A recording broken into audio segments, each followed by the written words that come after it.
WW de volta. A decisão do TSE, que tornou Jair Bolsonaro inelegível por 8 anos, deixa o campo da direita com a difícil tarefa de escolher um sucessor para o ex-presidente que seja capaz de rivalizar com Lula e o PT. A reportagem é de Marina Demore.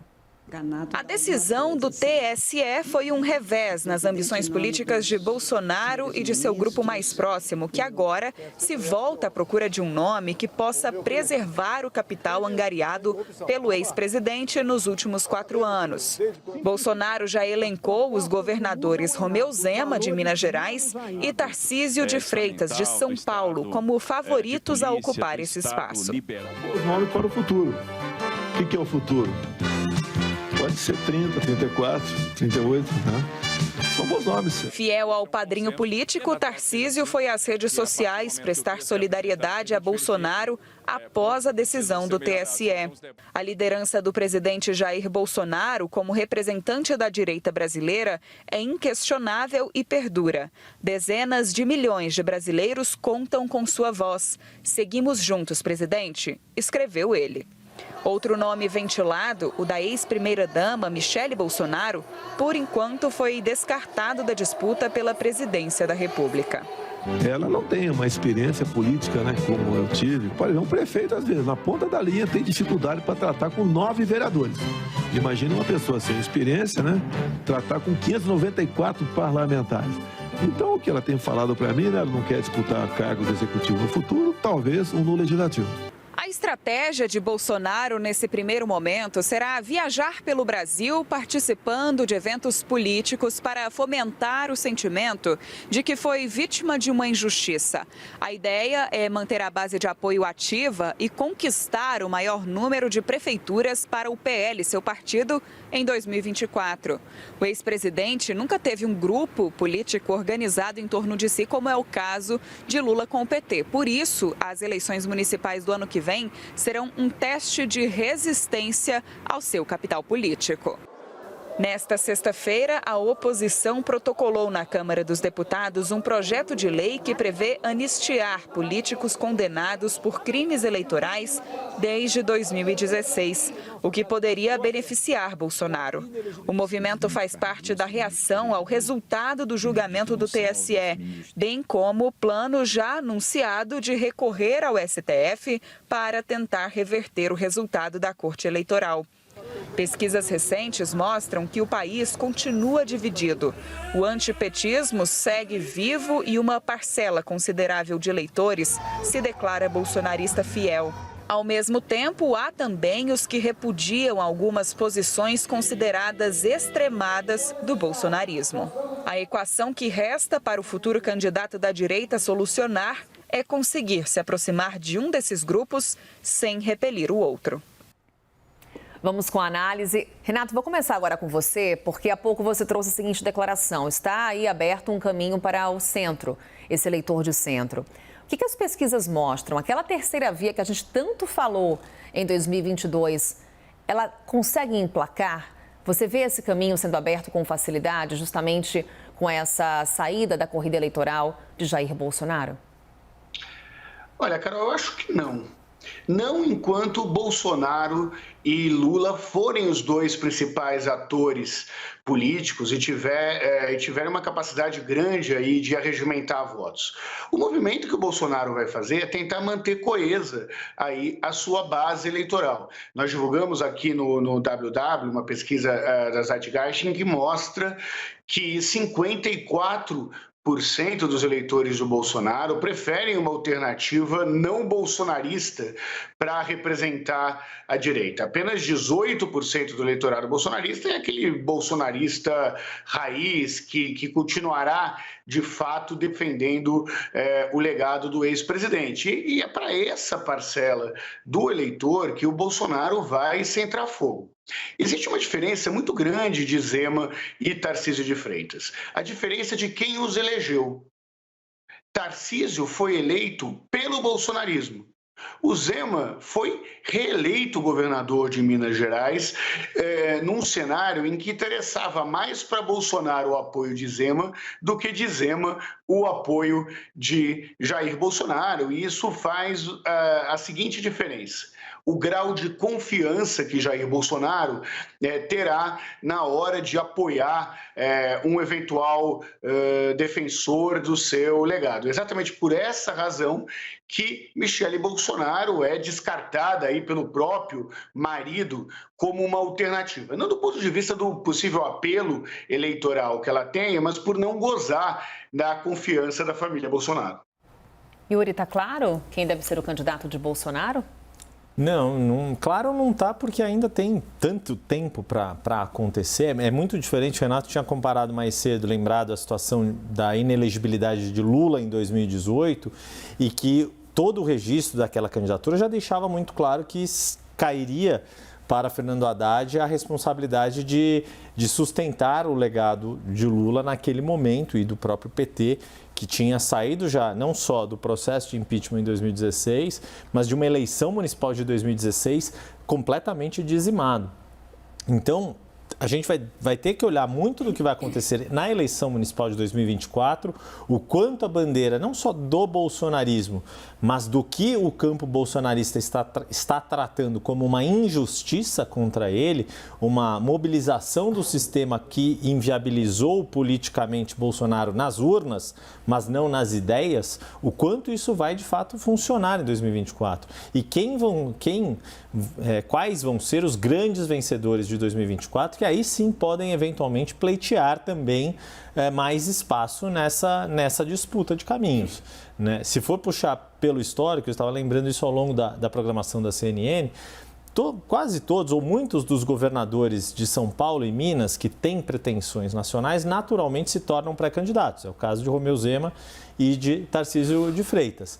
O retrospecto é que acaba pendendo mais para o mineiro do que para o paulista, né? No sentido de que, desde Jânio Quadros, um governador de São Paulo não consegue chegar ao Palácio Presidencial, e no caso de Jânio Quadros era já o Palácio do Planalto, e o último foi de Minas, Tancredo Neves, mais recentemente. Não conseguiu tomar posse, mas era o governador de Minas que imediatamente foi eleito, ainda que por vias indiretas.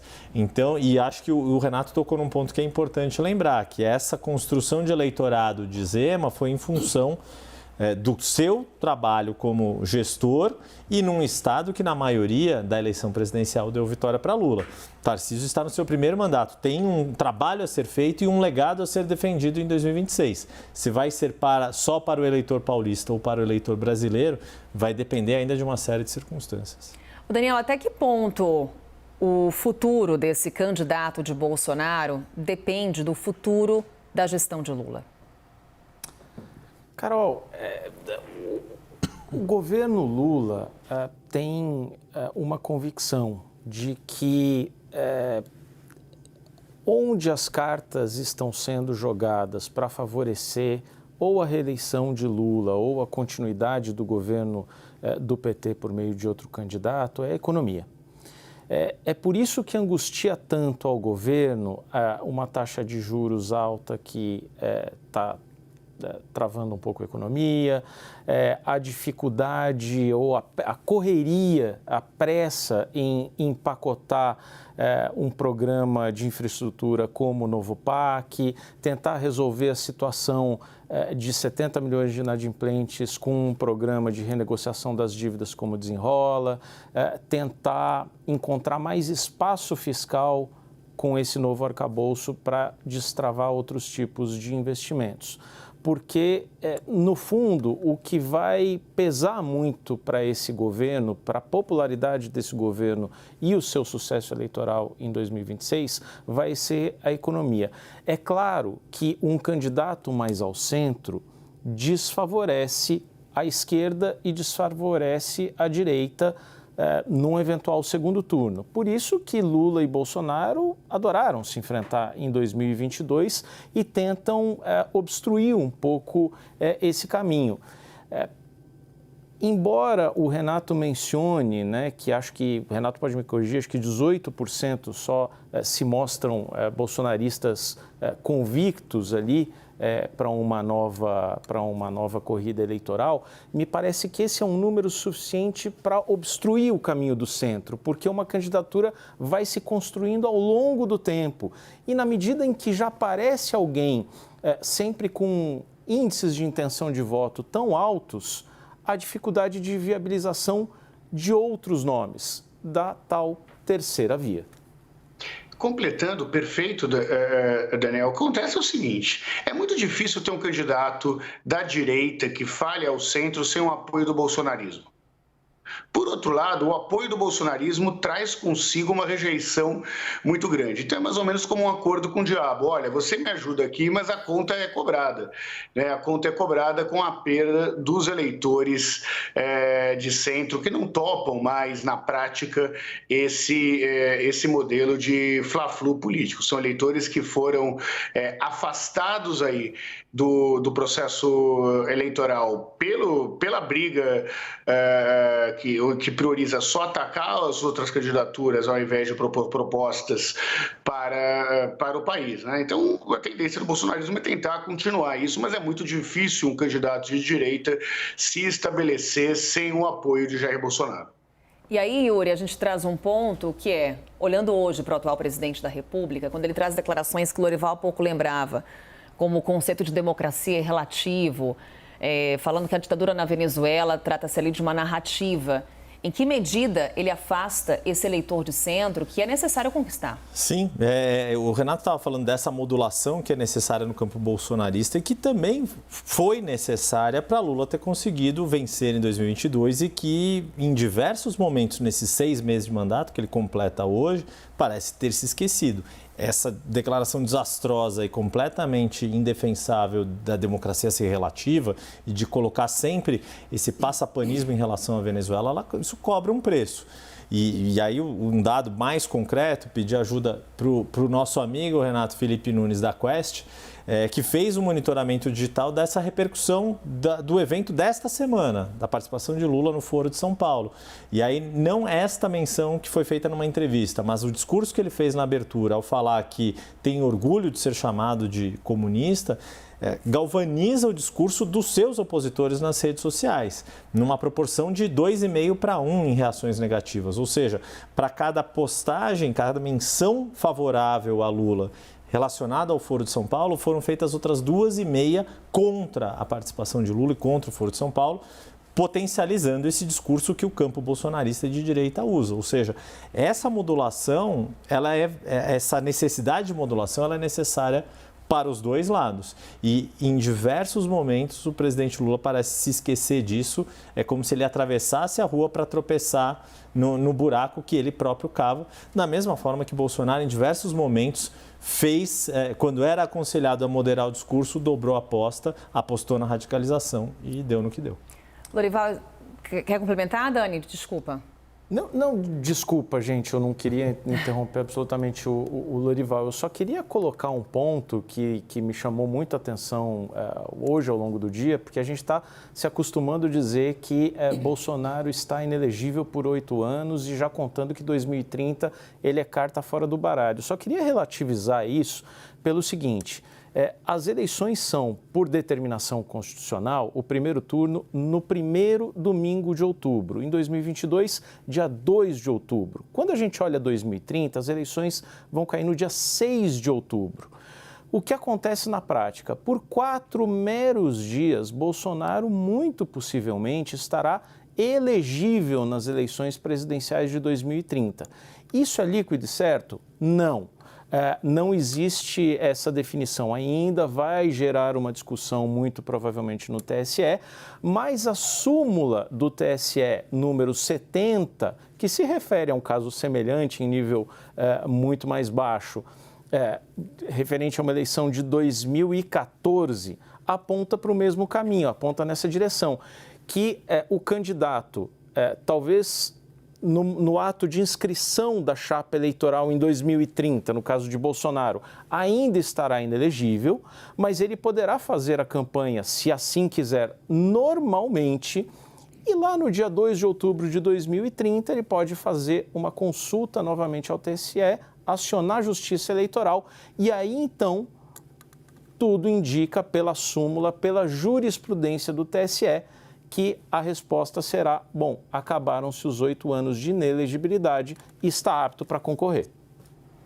É debate jurídico que o Daniel Hittner traz para a gente e eu trago aqui também para um debate internacional, Lorival Santana. Há pouco o Yuri Pita falava sobre essa dificuldade de modulação, tanto da esquerda quanto da direita. É o que a gente vê no mundo? O que a gente pode trazer aí de semelhanças entre o futuro da direita aqui no Brasil e o futuro da direita em outros países? Bem, a gente precisa diferenciar a direita clássica do candidato, do político antissistema, né? Então, assim, o Bolsonaro é um político antissistema que só seria substituído por outro antissistema se fosse um dos filhos dele ou a mulher dele, a Michelle Bolsonaro. Alguém com o sobrenome Bolsonaro, exatamente como acontece com o Trump.